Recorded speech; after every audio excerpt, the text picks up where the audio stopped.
favors. By Jove, that thunders. What art thou, fellow? One that but performs the bidding of the fullest man, and worthiest to have command obeyed. You will be whipped. Approach there! Ah, you kite! Now, gods and devils, authority melts from me of late. When I cried ho like boys unto a muss, kings would start forth and cry your will! Have you no ears? I am Antony yet. Take hence this jack of Caesar's! Whip him! Better playing with a lion's whelp than with an old one dying. Moon and stars, whip him! Were it 20 of the greatest tributaries that do acknowledge Caesar, should I find them so saucy with the hand of she here? What's her name since she was Cleopatra? Whip him, fellows! Till like a boy, you see him cringe his face and whine aloud for mercy. Take him hence! Marc Antony! Take him away! Being whipped, bring him again! This jack of Caesar shall bear us an errand to him.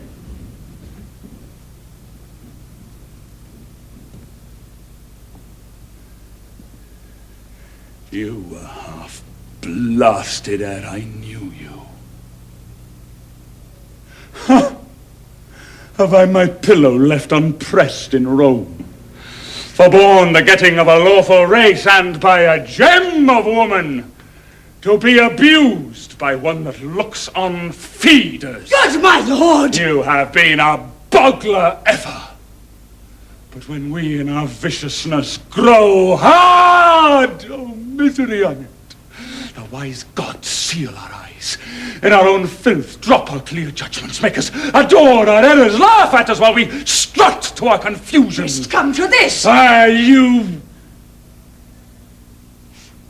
found you as a morsel cold upon dead Caesar's trencher. Nay, you were a fragment of Gnaeus Pompey's. Besides, what hotter hours unregistered in vulgar fame you have luxuriously picked out. For I am sure, though you can guess what temperance should be, you know not what it is. Wherefore is this? To let the fellow that will take rewards and cry, God quit you, be familiar with my playfellow, your hand, this kingly seal and plighter of high hearts. Oh, that I were upon the hill of Paisan to outroar the horned herd, for I have savage cause. Is he whipped? Soundly, my lord. Tried he? Beg the pardon? He did ask favour. If that thy father live, let him repent thou wast not made his daughter, and be thou sorry to follow Caesar in his triumph, since thou hast been whipped for following him. Get thee back to Caesar.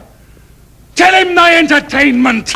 Look, thou say, he makes me angry with him. For he seems proud and disdainful, harping on what I am, not what he knew I was.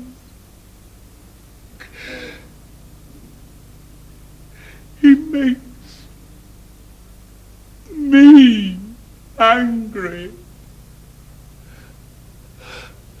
And at this time most easy 'tis to do it, when my good stars, that were my former guides, have empty left their orbs, and shot their fires into the abysm of hell. Have you done yet? Alack, our terrene moon is now eclipsed, and it portends alone the fall of Antony.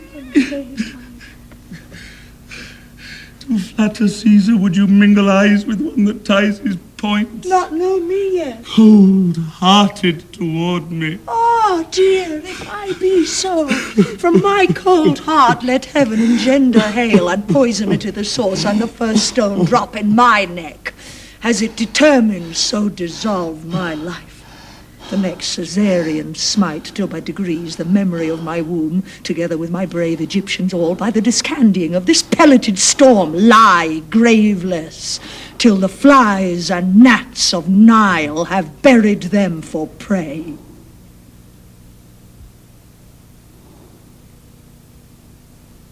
I am satisfied.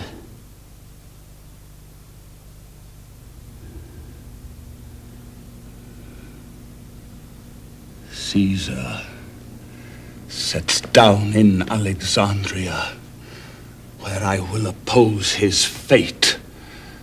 Our force by land hath nobly held. Our severed navy too have knit again, and fleet threatening most sea-like. Where hast thou been, my heart? Dost thou hear, lady? If from the field I shall return once more to kiss these lips, I will appear in blood. I and my sword will earn our chronicle. There's hope in it yet. Yes, my brave lord. I will be treble-sinewed, hearted, breathed, and fight maliciously.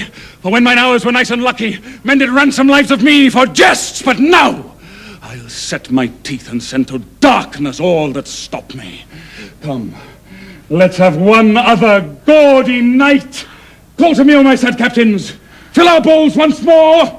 Let's mock the midnight bell. It is my birthday.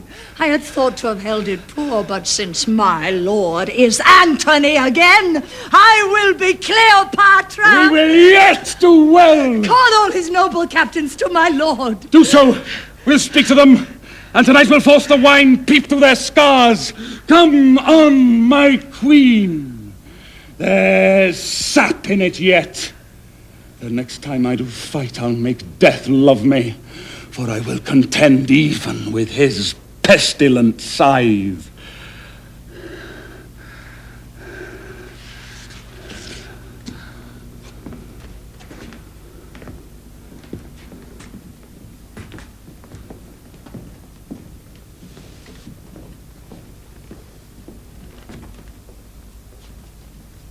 Now, he'll outstare lightning. To be furious is to be frighted out of fear. And in that mood, the dove will peck the ostrich. I see still. A diminution in our captain's brain restores his heart. When valor preys on reason, it eats the sword it fights with.